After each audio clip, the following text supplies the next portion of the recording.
चलो electricity start करते हैं।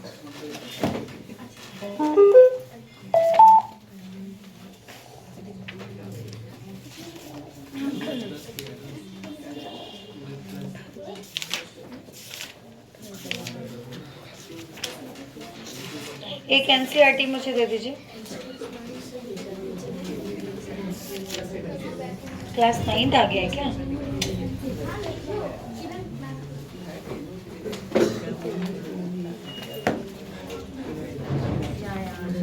एक एनसीईआरटी मुझे दे दो प्लीज।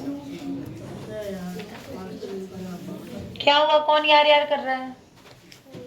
बेटा शांति बना लो।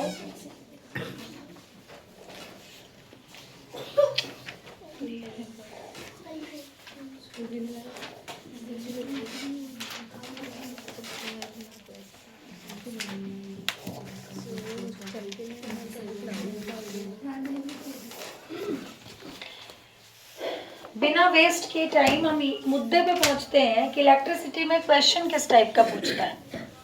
ठीक है, बिना वेस्ट किए पहले ये समझते हैं कि क्वेश्चन पूछेगा किस टाइप का। तो सबसे ज्यादा क्वेश्चंस आपको रजिस्टर्स के कनेक्टेड वायर करके ऐसे करके, मतलब जो पूरी सर्किट दिखती है वैसे क्वेश्चन सबसे ज्यादा पूछे जाते हैं। और उसमें भी इक्विवेलेंट रेजिस्टेंस निकाल के अभिजीत करण को परेशान नहीं करो। ठीक है, आप अपना काम करो, वो पढ़ने आया है, फेल हो जाएगा नहीं तो। ठीक है, आप अपना काम कीजिए। तो सबसे ज्यादा क्वेश्चंस आते हैं कि इक्विवेलेंस रेजिस्टेंस निकालो, या फिर इस पूरे सर्किट से कितना आई पास होगा वो निकालो, मतलब कितना करंट पास होगा वो निकालो। तो सबसे ज्यादा क्वेश्चन तो वहीं से आते हैं। थोड़ा सा क्वेश्चन आता है ओम्स लॉ को डिस्क्राइब करो, जो कि बहुत आसान है। ओम्स लॉ को डिस्क्राइब करने के लिए सबसे पहले तो आप मैप जरूर बनाना V और I का। इसको देखते ही टीचर नंबर देना तय है, लाजमी है कि देगा ही देगा। और इसको देख के आपको लिखना है कि V is directly proportional to I, और इस प्रोपोर्शनलिटी को हटाने के लिए हम क्या लगाते हैं, R लगाते हैं, जिसका मतलब होता है रेजिस्टेंस। और ये रेजिस्टेंस क्या होता है, डिपेंड करता है मटेरियल पर, कि किस मटेरियल से वो वायर बना हुआ है, ये रेजिस्टेंस बताता है। जितना अच्छा मेटल लोगे रेजिस्टेंस उसका उतना ही कम होगा। क्यों? क्योंकि इलेक्ट्रॉन्स के फ्लो को वो आसानी से जाने देगा। हाँ जाओ जाओ जाओ। जितना बेकार मटेरियल लोगे उसका रेजिस्टेंस उतना ही हाई होगा। जितना आप करंट दोगे उसको वो रोकने की कोशिश करेगा, है ना। मतलब आप खुद ही देख लो, यहाँ से V is directly proportional to R, जितना ज्यादा रेजिस्टेंस वोल्टेज उतना ही, और V is directly proportional to I, तो इसी ग्राफ से आ चुका था, है। लेकिन अगर इन दोनों की बात करेंगे, अगर मैं एक को भी उठा के नीचे ले आती हूँ, मान लो ऐसे लिख देती हूँ, R is equal to V upon I, means R is directly proportional to V volt and inversely proportional to I। मतलब जितना ज्यादा करंट उतना कम रेजिस्टेंस, जितना कम रेजिस्टेंस उतना ज्यादा करंट, मतलब वाइस वर्सा। ठीक है, इनवर्सली रिलेटेड होते हैं। बस इतना करके आपको 3 नंबर 4 नंबर सिक्योर कर लो। थोड़ा डिस्क्राइब कर देना, V is directly proportional to I, and to erase the means we put a proportionality constant which is known by R, which means resistance denoted by ओम। ऐसा यूनिट ऑफ रेजिस्टेंस इज ओम। आपको पूरी बातें यहीं describe कर देनी है। Language कैसा भी लिखो चलता है साइंस में। मैं इंग्लिश का क्लास नहीं ले रही कि मैं लैंग्वेज पे फोकस करूंगी। हमारा मेन कंसर्न है कि लैंग्वेज जैसा भी रहे लेकिन तथ्य आपको सब आता है। हम कोई चीज छोड़ेंगे नहीं कि मेरे नंबर कट जाए। सबसे ज्यादा तो आप 3 घंटे में पेपर को कैसे सॉल्व करें, 3 घंटे में ये सीख लो, ये सीख ही लो। जब 3 बजे से सैंपल रखा जाता है, मतलब 3 से 6 आपको पढ़ना ही चाहिए, बैठ के सैंपल देना ही चाहिए। मैम थोड़ा सा बच गया है, अभी दे दूं, मैम कल सुबह दे दूं, ये दे दूं, वो दे दूं, ये तैयारी नहीं हो रही, फिर ये मजाक हो रहा है। मैं नहीं बोलती क्योंकि आपके स्कूल से हैं, अभी तक स्कूल चल रहे हैं, उन्होंने 1 दिन की छुट्टी नहीं दी है, तो एटलीस्ट जिस दिन सैंपल बोला जाए छुट्टी करने में कोई हर्ज नहीं है। ठीक है, आपके अटेंडेंस का वो नहीं हो रहा कि नहीं आएगी तो नाम काट देंगे, वो वाली बात नहीं चल रही। आपके लिए 3 घंटा में ये पेपर हो जाए, ये बहुत ज्यादा कंपलसरी है बेटा, बहुत ज्यादा कंपलसरी है। इस बात पे पूरा फोकस रहो। और एक और बात, वैष्णवी तुम्हें बोल रही हूँ, करण को बोल रही हूँ, आर्यन और फर्स्ट बेंच तीनों को बोल रही हूँ, पेपर में क्वेश्चन छोड़ने का नाम मत लो। नहीं छोड़ना है मुझे क्वेश्चन, एनी हाउ नहीं छोड़ना है। मुझे सॉल्व करना है तो करना है तो करना है। गलती कर रहा हूँ कोई दिक्कत नहीं है, पूरी दुनिया सही नहीं करती है काम को। हमसे भी गलतियां होती हैं, आपसे भी होती हैं, सबसे हो सकती हैं। गलत ही हो रहा कोई बात नहीं, मैं ब्लैंक छोड़ के नहीं दूंगी या नहीं दूंगा। ये साफ गांठ बांध लो कहीं पर, ये बात नोट कर लो कहीं पे कि मुझे क्वेश्चन नहीं छोड़ना है। और इसकी प्रैक्टिस कैसे होगी? 3 घंटे सैंपल में बैठ के। मैं 3 घंटे से पहले हिल भी नहीं सकता यहाँ से। पेपर देने के बाद एक बार रिवाइज जरूर करो, मैथ्स का हो, साइंस का हो, सोशल का हो, इंग्लिश हो, हिंदी हो, संस्कृत हो, कोई भी पेपर हो। आसान पेपर को छोड़ना नहीं है कि मैंने एक बार में तीर मार लिया, नहीं। आप उसको 1 या 2 बार रिवाइज जरूर कीजिए, सैंपल में इस बात की प्रैक्टिस कीजिए। लिख दिया, दे दिया, मैम मेरा हो गया। आपके पास 3 घंटे समय, आपको दिक्कत होती है ना, एक लंच बॉक्स में थोड़े फ्रूट्स काट लो, बिस्किट रख लो, मिक्सचर रख लो, जो आपको लगता है, जो आपको सही लगता है अपना रख लो। खाते खाते लिखो, मुझे उससे कोई प्रॉब्लम नहीं है, लेकिन 3 घंटे बैठने की आदत आपको डालनी पड़ेगी। ये बातें बच्चे नहीं समझते, उनको लगता है कि 3 घंटा दिया, हम तो 1.5 घंटे में भी जा सकते हैं। वैसे बच्चों पे सिर्फ शर्म आती है कि ऐसे बच्चे भी बैठे हुए हैं हमारे पास। हमें तो 3 की जगह 4 घंटे मिले तो हम 4 घंटे भी बैठ के करें।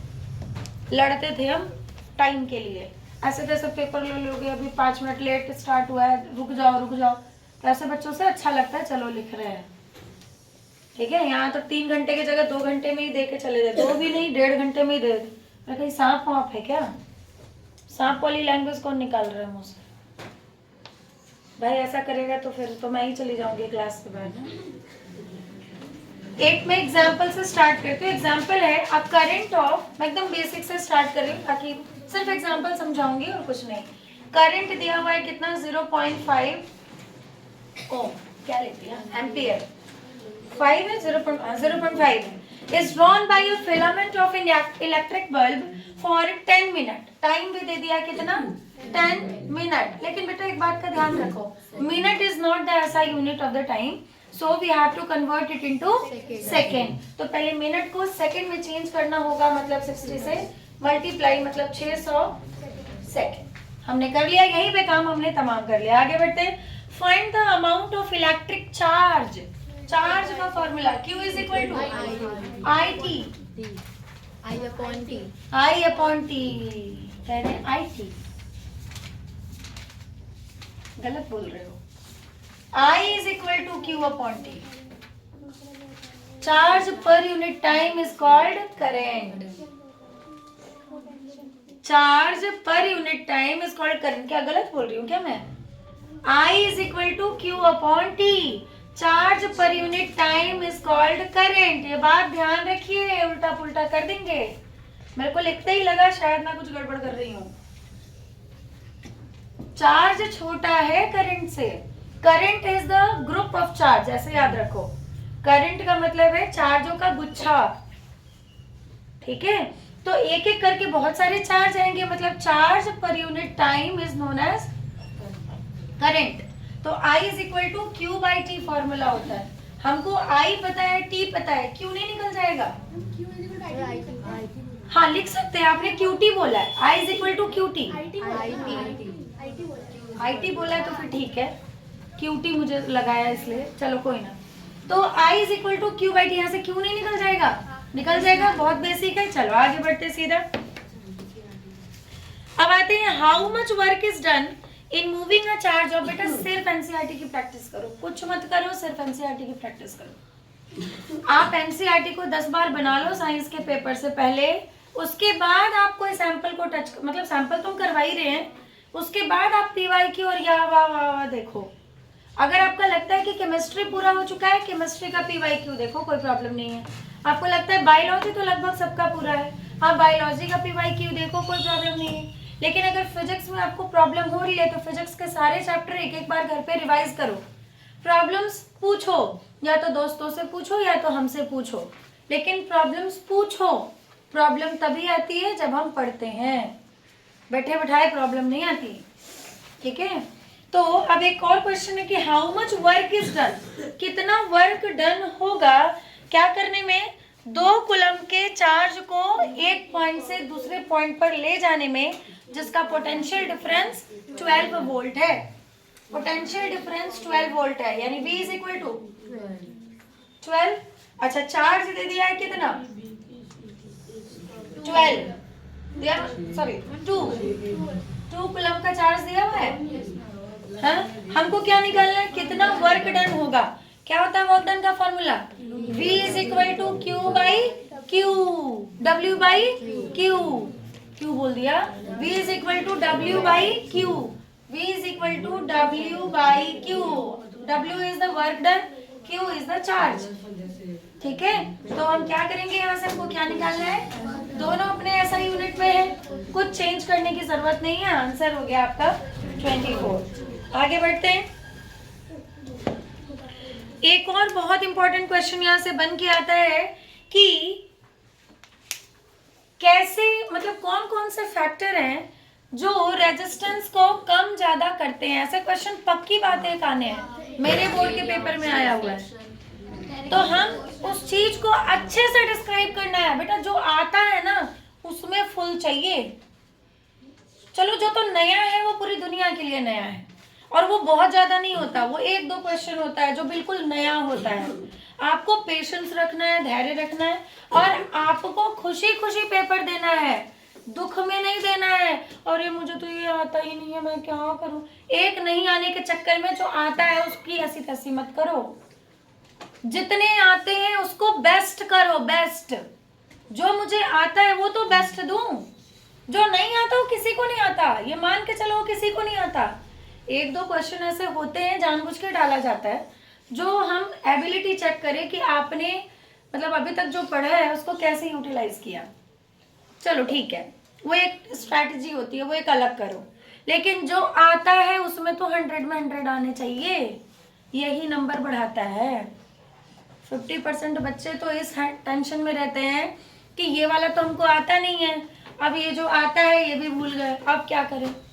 तो आपको जो आता है उसकी प्रैक्टिस इतनी बार करके जाओ, क्योंकि जितना पढ़ के जाओगे उसका 20% भूलने वाले हो, ये लिख लो।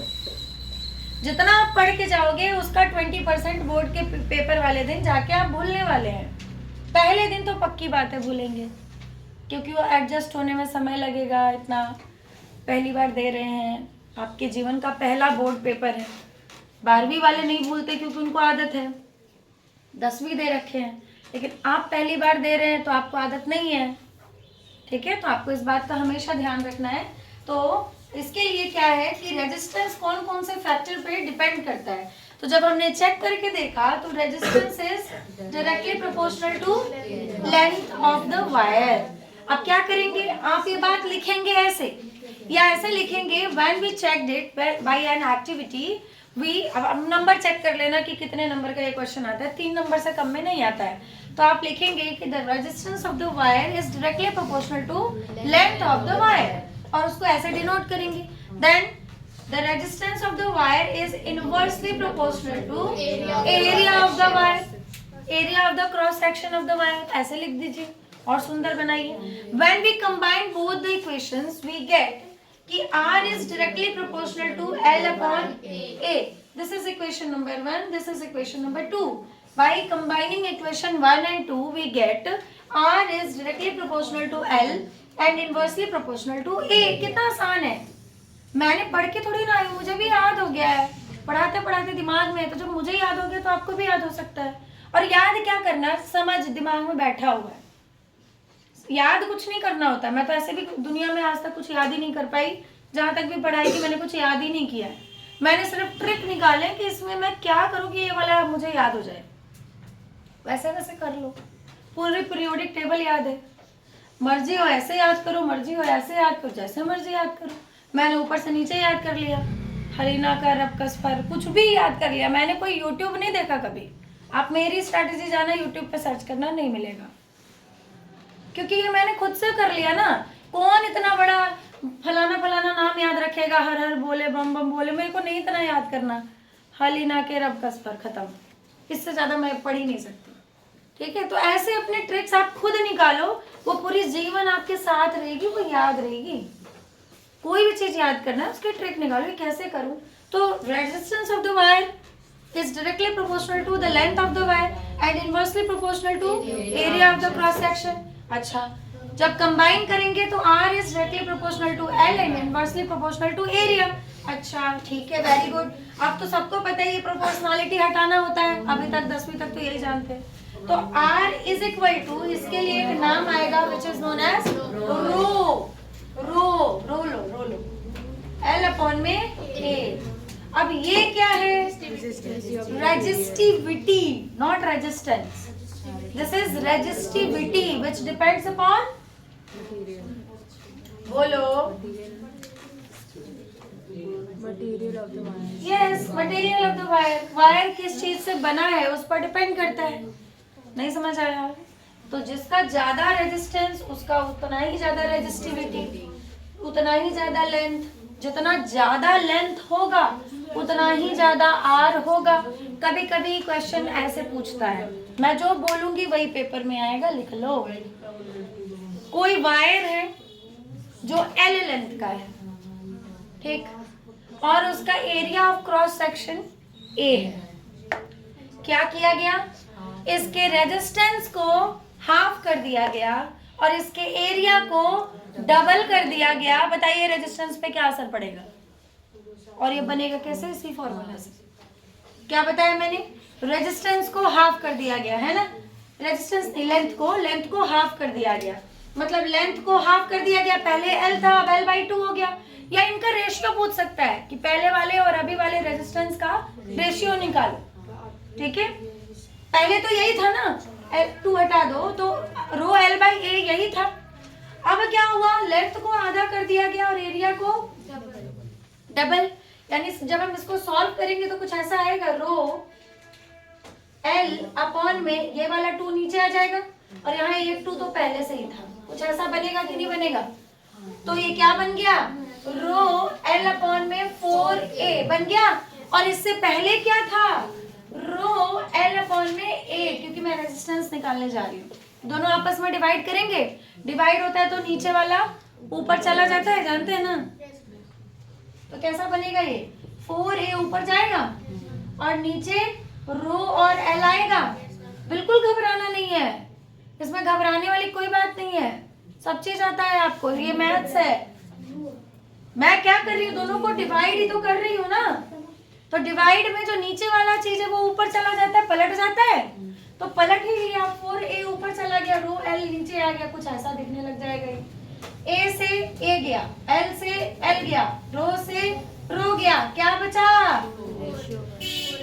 4:1। यानी पहले रेजिस्टेंस R रहा, अब 4 रहा होगा, अब रेजिस्टेंस 1 हो जाएगा, कम हो जाएगा।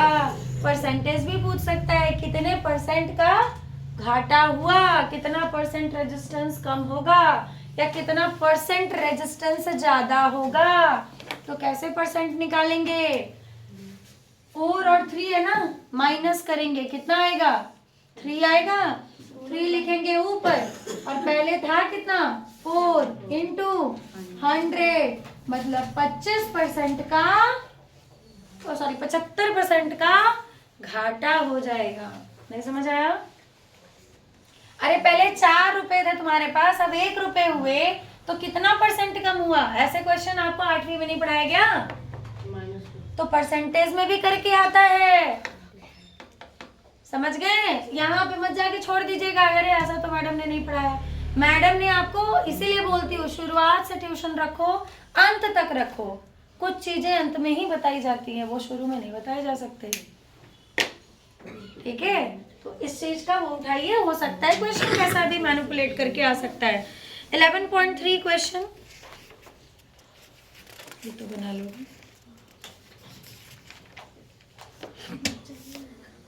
11.3, 4, 5, 6 एक एक बार देख लो, फिर मैं बताती हूँ। देखो मेरे जैसा ऐसा क्वेश्चन दिया हुआ है नीचे, 6, हाँ 11.6 से मेरे जैसा है।